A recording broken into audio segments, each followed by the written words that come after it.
말씀은 이사야서 1장 16절에서 19절까지입니다. 너희는 스스로 씻으며 스스로 깨끗하게 하여 내 목전에서 너희 악한 행실을 버리고며 행악을 그치고 선행을 배우며 정의를 구하며 학대 받는 자를 도와주며 고아를 위하여 신원하며 과부를 위하여 변호하라 하셨느니라. 여호와께서 말씀하시되 오라 우리가 서로 변론하자. 너희 죄가 주홍 같을지라도 눈과 같이 희어질 것이요 같이 붉을지라도 양털같이 희게 되리라. 너희가 즐겨 순종하면 땅의 아름다운 소산을 먹을 것이요. 천국의 비밀 9333번입니다.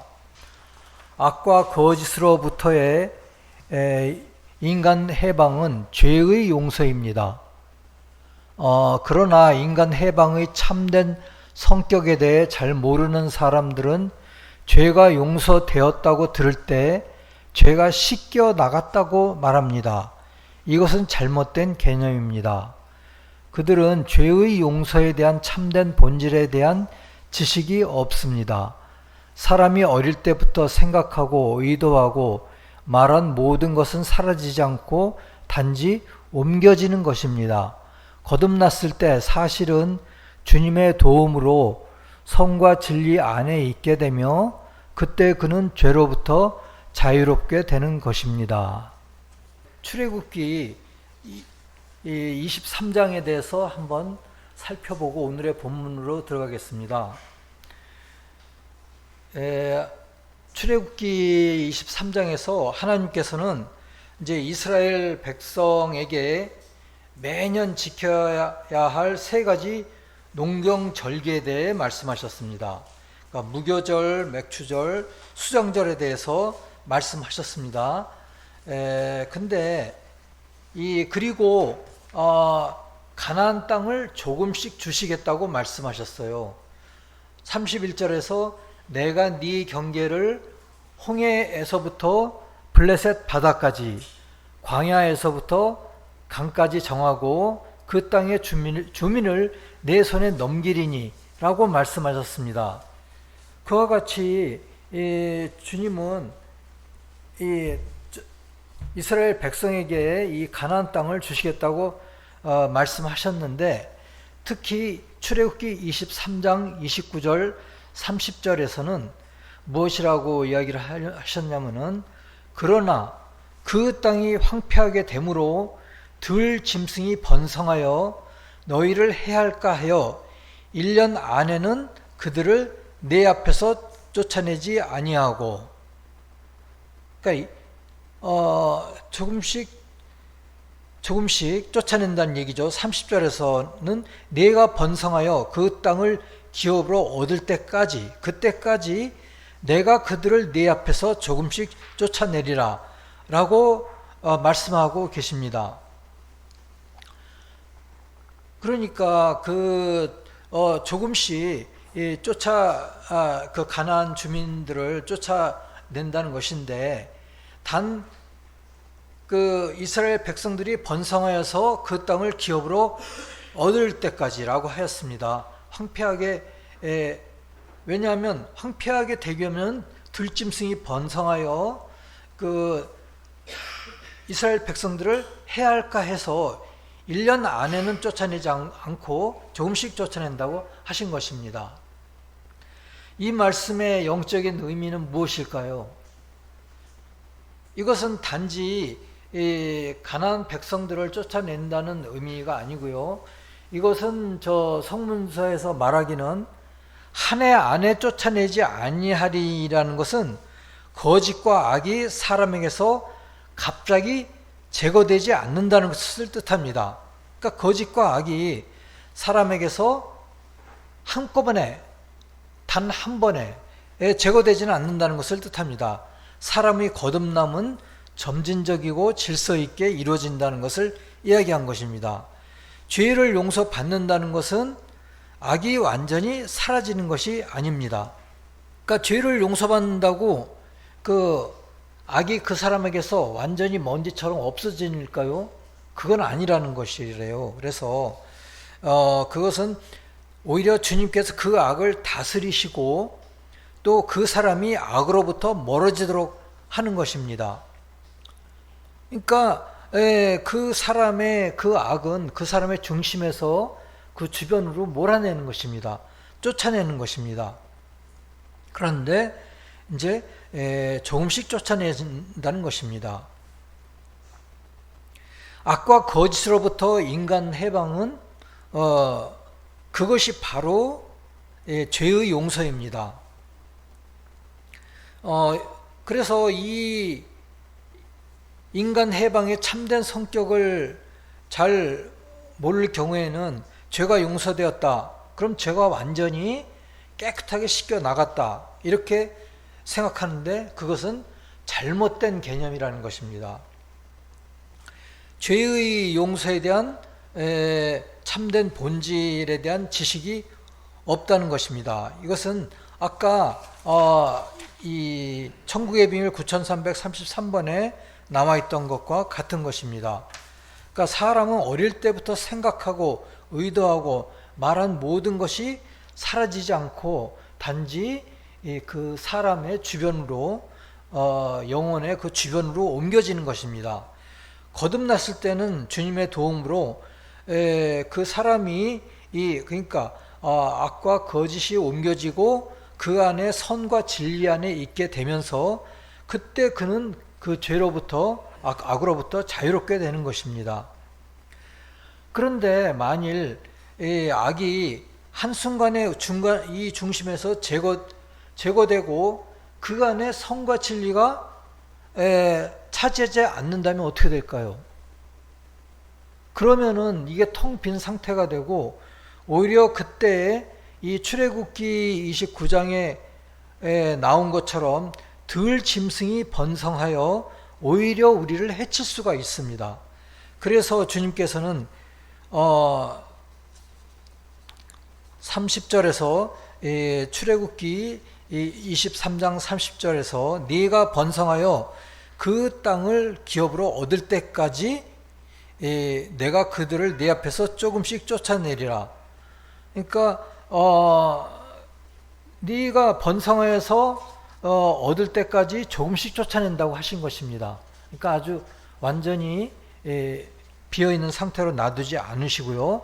그러니까 사람의 각자의 상태에 맞추어서 선과 진리가 자리 잡을 때를 맞추어서 조금씩 악과 거짓을 물리치시는 것입니다. 가나안 땅에 있는 나라들은 교회의 선과 진리를 파괴하는 무엇을 의미할까요? 가나안 땅의 나라들은 악과 거짓을 의미한 것입니다.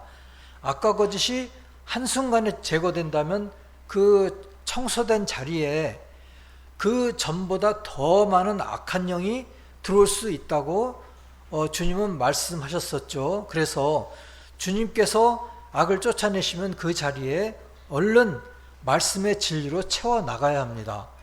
그리고 그에 따른 삶을 살아야 합니다. 그래서 그러한 것이 체화되고 그럴 때 우리가 악과 거짓이 조금씩 쫓아 나가는 것이 내줘야 되는 것입니다. 그렇지 않으면은 들짐승이 번성하여 우리를 해하게 되는 것입니다. 그래서 우리가 한순간에 이 성과 진리로 우리 자신을 채우면서 그 어떤 신앙생활을 하고 이제 교회의 생활을 해야지 갑자기 갑자기 우리가 성과 진리로 우리의 마음을 채우지가 않고 또 그 삶으로 채워하지 않는 상태에서 그 어떤 그 성령과의 대화를 바로 추구한다면 어떻게 될까요? 이거는 매우 위험할 수가 있는 것입니다.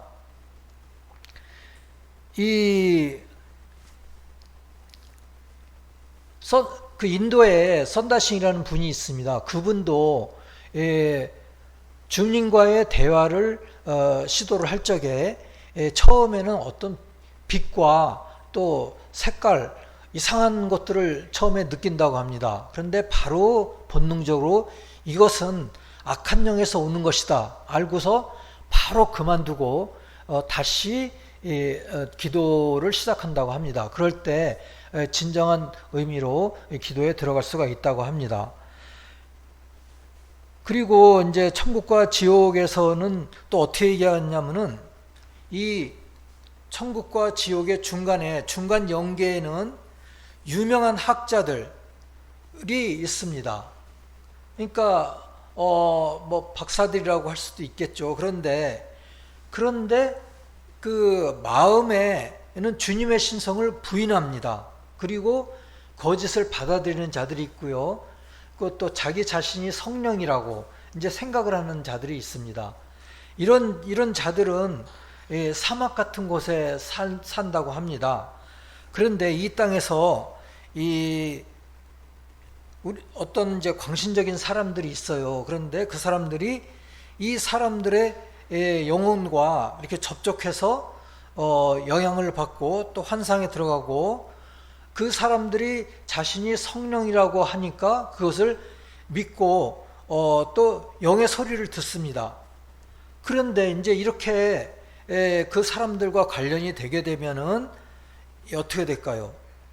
그 사람들이 이야기하는 거짓을 이제 진리라고 확신하게 되고 그렇게 또 그 사람들에게 복종하게 되고 또 악과 거짓으로 몰아간다고 합니다. 그러니까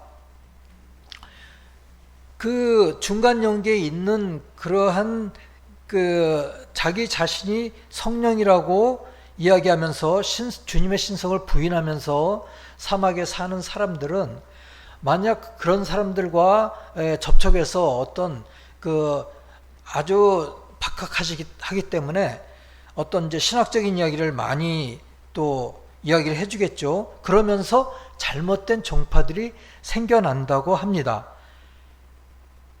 이렇게 되면은 이거 바로 이러한 것들이 우리 들짐승이 우리를 해치는 것이라고 할 수가 있겠습니다. 그래서 이 들짐승의 의미에는 이러한 의미까지도 있는 것입니다. 아주 영적인 의미죠. 그런데 이러한 영적인 의미를 우리는 헤아려야 합니다. 이것이 우리가 순차적으로 조금씩 성과 진리가 채워져야 하는 것입니다. 그래서 오늘 말씀에서 나온 것처럼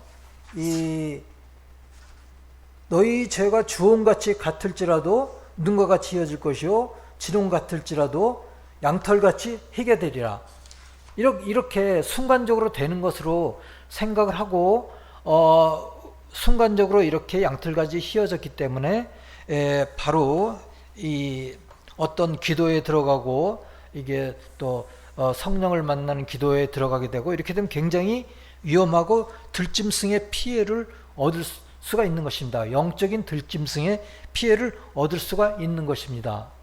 그러한 사막에 사는 그러한 박학다식한 그리고 자신을 성령이라고 믿는 사람들은 영적으로는 들짐승이라고 할 수 있는데 그런 들짐승의 피해를 받을 수가 있는 것입니다. 그 전에 우리는 이러한 그 적극적인 신앙생활에 들어가기 전에 우리는 반드시 주님께서는 말씀하시기를 16절 17절에서 너희는 스스로 씻으며 스스로 깨끗하게 하라. 그리고 선행을 배우며 또 기타 이 네 가지를 말씀하신 것입니다. 이 전제로서 말씀하신 이것을 빼고서 7, 8절만 이야기하는 것은 매우 잘못된 것입니다. 그래서 그것을 우리는 이제 같이 면밀하게 살펴보고자 합니다. 이사야서 1장을 다시 한번 살펴보겠습니다. 너희 죄가 주홍 같을지라도 눈과 같이 이어질 것이요 진홍같이 붉을지라도 양털같이 희게 되리라. 여기에서 잘 생각해 보면 두 가지가 나옵니다. 이제 주홍 같을지라도 눈과 같이 희어질 것이요 첫째고 두 번째는 진홍같이 붉을지라도 양털같이 희게 되리라 라는 것입니다. 영어로는 이제 주홍이 스칼렛이고 진홍이 크림슨입니다. 그리고 주홍은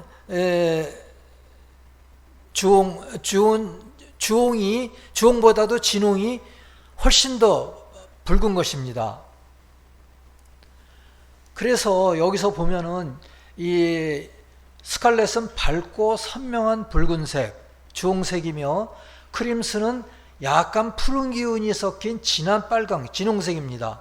즉 우리의 죄가 주홍색 같아도 더 심하게 진홍색 같아도 희어질 것이라는 말씀이신 것입니다. 그리고 양털같이 희어진다고 그랬는데 그것은 양에서 왔습니다. 즉 순진무구와 같이 희어질 것이라는 말씀입니다. 우리가 지난주에 이제 축구를 봤는데요. 이 지난주, 지지난주 축구를 봤지 않습니까? 근데 축구에서 처음에는 옐로우 카드를 보여줍니다. 그런 후에 진짜 안 되면 이제 또 레드 카드를 또 보여주죠. 그것이 누적이 되면은 우리 죄도 마찬가지로 누적이 되면은 그 진홍색 같이 되면서 레드 카드를 받는 것입니다. 그러면은 축구에서는 이제 퇴출이 되는 것이지만은 주님은 16에서 17절에서와 같이 한다면 양털같이 희어지고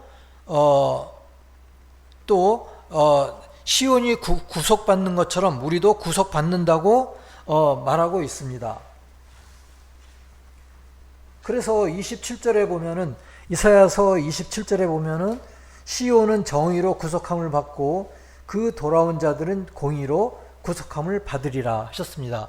그러니까 우리가 레드 카드를 받는다고 우리의 그 죄가 진홍색이 된다고 하더라도 우리는 퇴출되고 지옥으로 가는 것이 아니고 우리가 16절, 17절처럼만 한다면은 우리는 양털같이 희게 되고 또 주홍같이 같을지라도 눈과 같이 희어지면서 우리는 19절에서처럼 즐겨 순종하면 땅의 아름다운 소산을 먹을 것이라. 그리고 시온이 구속함을 받고 공의로 구속함을 받는 것처럼 그렇게 되는 것입니다.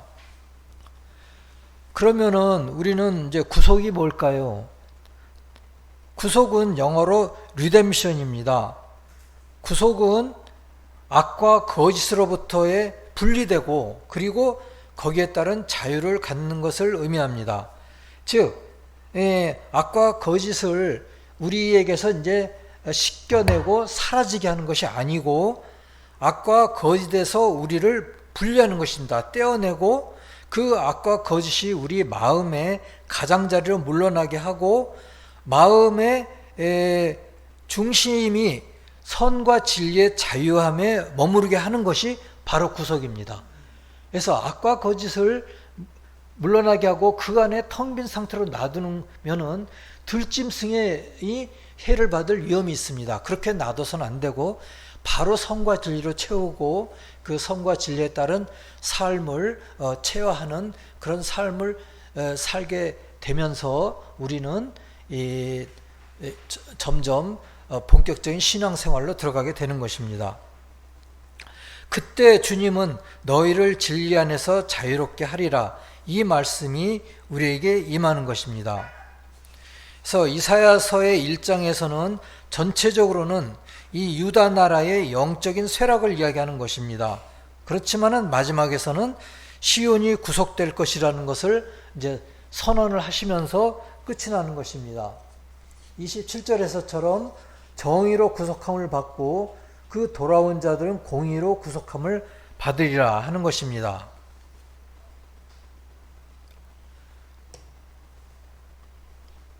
그래서 이사야서는 나라의 구속을 이야기한 것입니다. 그런데 그것은 우리 각 개인의 구속을 이야기한 것으로 우리는 받아들여야 합니다. 그래서 16절, 17절이 이 18절에 그 진홍같이 붉을지라도 양털같이 희게 되리라, 이 전에 있는 것입니다. 전제 조건이 있는 것입니다. 너희는 스스로 씻으며 스스로 깨끗하게 하여 내 목전에서 너희 악한 행실을 버리며 행악을 그치고 선행을 배우며 정의를 구하며 학대받는 자를 도와주며 고아를 위하여 신원하며 과부를 위하여 변호하라 하셨느니라 라고 하신 것입니다. 그러고 나서 우리가 서로 변론하자 하신 것입니다. 그리고 그 전에 주님은 이사야서 1장에서도 역시 또 남은 자에 대해서 말씀하고 계십니다. 이 최고대 교회에서는 노아라는 남은 자를 남겨놓으신 것처럼 유다 나라에서도 남은 자를 남겨놓으신 것입니다. 그래서 그것은 이제 9절에서 보면은 만군의 여호와께서 우리를 위하여 생존자를 조금 남겨두지 아니하셨다면 우리가 소돔 같고 고모라 같았으리로다 이렇게 얘기하고 계십니다. 그래서 마찬가지로 우리 내면의 성과 진리에 조그만 경험이라도 저장해 놓으시는 것입니다. 하나님의 사랑과 지혜의 조그만 조각들을 남겨놓으십니다. 그렇지 않다면 우리는 소돔과 고모라처럼 멸망할 것입니다. 그것을 주님께서는 적당할 때 불러내시면서 우리를 악에서 구원하시는 것입니다. 그래서 이러한 남은 자를 가지고 우리는 스스로를 정결케 하고 내 목전에서 너희 악을 멀리하라 하신 것입니다. 그러니까 이 18절에서 진홍같이 붉을지라도 양털같이 희게 되리라, 이 앞에 여러 가지 남은 자에 대한 이야기도 있고 또 16절 17절에서 또 선을 이루고 또 정의를 구하라, 선행을 배우라, 이러한 전제 조건이 없이 바로 18절에서처럼 양털같이 희게 되는 것은 아닌 것입니다.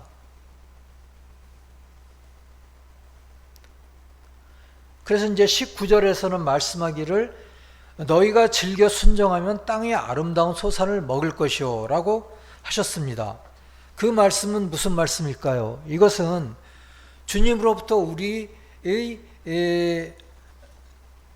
그러니까 악을 멈추고 선을 배우는 행동적인 그 변화를 즐겨서 하라는 것입니다. 그래서 우리가 즐겨서 순종하면은 이러한 아름다운 소산을 과실을 먹으리라는 것입니다. 즉 생명나무의 과실을 먹으리라는 것입니다. 그래서 우리가 처음에는 어떤 조건에 따라서 주님의 명령에 따라서 우리가 선행을 배우고 정의를 구하고 여러 가지 그 인내의 행동을 했지만은 19절에서는 우리가 즐겨 행하는 것입니다. 즉 우리가 사랑으로서 행할 때 우리는 생명나무의 과실을 먹을 수 있다는 것입니다. 그래서 그와 같이 남은 자로부터 또 악을 버리라, 또 너희는 스스로 씻으라 하는 것부터 시작해서 그 다음에 우리가 휘어질 것이다. 그리고 우리가 즐거이 순종할 때 우리는 그 생명나무의 과실을 얻을 것이다. 이제 그런 말씀을 하신 것입니다. 그래서 주님은 특별히 16절의 말씀은 악을 인정하고 도움을 구하라, 그때 이제 치유가 시작된다 라고 말씀하시는 것이고요. 17절에서는 선행을 배우라고 말씀하시는 것입니다. 선행을 배우며 정의를 구하며 학대받는 자를 도와주며 고아를 위하여 신원하며 과부를 위하여 변호하라. 즉 4가지입니다. 4가지가 무엇일까요? 그것은 선행을 배우라는 것은 선과 진리를 배우라는 것입니다. 그리고 우리는 그러니까 선을 행하는 방법을 진리를 통해서 배우라는 뜻이고요. 그리고 우리는 이것을 그러면서 선을 행하는 능력을 함양해라는 것입니다. 이 땅에서부터 함양해라 하는 것입니다. 그러면서 정의를 구하고 학대받는 자를 도와주며 인애의 삶을 살라는 것입니다. 그리고 고아를 위하여 신원하며, 이것은 진리가 갈급해서 진리를 구하는 자에게 진리를 가르쳐주고 또 배포해 주라는 것이고요. 또 과부를 위하여 변호하라, 이것은 또 이웃에게 선을 베푸는 방법을 배우라는 것입니다. 그래서 이와 같이 네 가지를 하라는 것입니다. 그럴 때 주님은 치유를 시작하시면서 이럴 때 이제 그 주님은 우리와 변론을 하자, 그리고 이성으로부터 우리가 토론해 보자 하고 말씀하신 것입니다. 우리가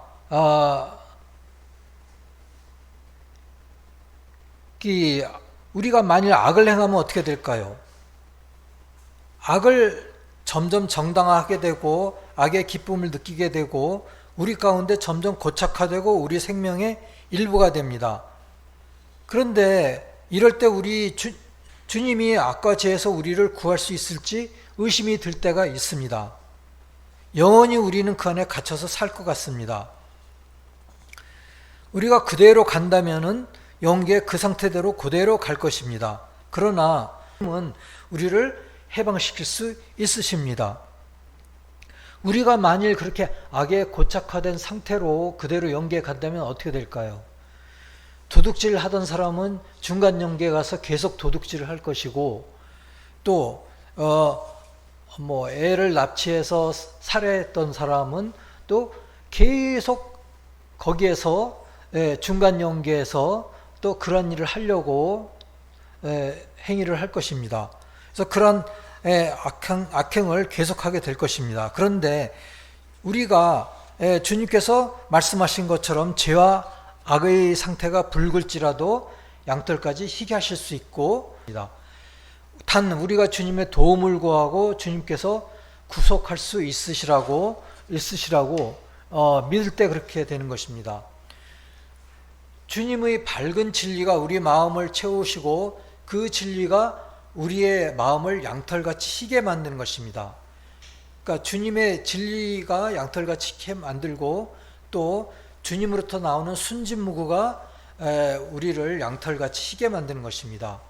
우리가 주님의 능력을 믿고 의지하고 다만 악에서 구해달라고 기도할 때 주님은 우리를 구해 주실 것입니다. 왜냐하면 주님은 이 땅에 오셔서 신적 인성을 영화하시고 지옥을 정복하심으로써 그러한 능력을 가지셨습니다. 악한 영으로부터 우리를 보호하실 수 있는 능력이 있으신 것입니다. 악한 영을 멀리 물리칠 수 있는 능력을 가지신 것입니다. 그래서 다만 우리가 16절, 17절에서처럼 스스로 씻고 또 스스로 깨끗하게 하면서 주님의 목전에서 또 악한 행치를 버릴 때 이것이 가능해지는 것입니다. 그래서 우리는 18절만 따로 떼어내가지고 암기하면서 할 것이 아니고 16, 17, 18, 19절을 4개 절을 같이 생각해야 하는 것입니다. 주님은 이렇게 4가지 절을 얘기하시면서 그 안에서 우리가 같이 변론하자. Let's us reason together. 우리가 서로 이성적으로 합리적으로 따져보자 얘기하는 것입니다. 우리가 주님께서 이와 같이 우리가 서로 변론하자라는 말씀을 하셨는데 그것도 띄워버리고 너희 죄가 주홍 같을지라도 눈과 같이 희어질 것이요 진홍같이 붉을지라도 양털같이 희게 되리라. 요 말씀만 띄어갖고 생각해서는 안 된다는 것입니다. 그것이 이사야 1장에서 이 유다의 그 역사를 또 회복을 또 얘기한 그 의미인 것입니다. 그 내적인 의미인 것입니다. 그래서 우리가 그렇게 할 적에 27절에서처럼 시온은 정의로 구속함을 받고 그 돌아온 자들은 공의로 구속함을 받으리라 처럼 우리는 구속함을 받을 수 있는 것입니다. 아까도 말씀드린 것처럼 구속은 악과 죄에서 우리를 분리시키고 떼어내시고 악과 죄를 우리 중심에서 우리 영혼의 맨 가장자리로 몰아내시고 성과 진리로 채워서 그 안에서 자유롭게 되는 것, 이것이 바로 구속인 것입니다. 단 한 번에 취소되는 것이 아닌 것입니다. 그러니까 우리는 16, 17, 18, 19절을 항상 같이 생각하고 같이 암기해야 하고, 이것이 구속이라는 것을 우리는 생각해야 합니다. 이것이 주님이 같이 변론하자 하고 Let us reason together, reason, 이성적으로 합리적으로 따져보자 하는 말씀이신 것입니다. 이것을 떼어놓고 우리가 서로 18절의 일부분만 취해서 이야기해서는 잘못하면 우리가 오류에 빠질 수도 있는 것입니다. 그래서 우리는 구속의 정확한 뜻을 알고 그것에 따라서 우리의 신앙생활을 영위해야 하겠습니다. 그렇지 않으면 들짐승이 우리를 해할 위험이 있는 것입니다. 이 세상에서나 또 영적으로나 또 이 다음의 영계에서나 영계와 우리와의 어떤 관련된 관계에서나 잘못하면 들짐승의 해를 받을 수 있기 때문에 주님은 조금씩 우리가 감당할 수 있을 만큼 성과 진리로 채우시면서 우리의 악과 거짓을 쫓아내시는 것입니다. 그것이 주님은 우리가 견딜 수 있게끔 조금씩 완화하시면서 조금씩 쫓아내시는 것입니다. 이것이 진정한 구속인 것입니다. 시온은 정의로 구속함을 받고 그 돌아온 자들은 공의로 구속함을 받으리라. 아멘.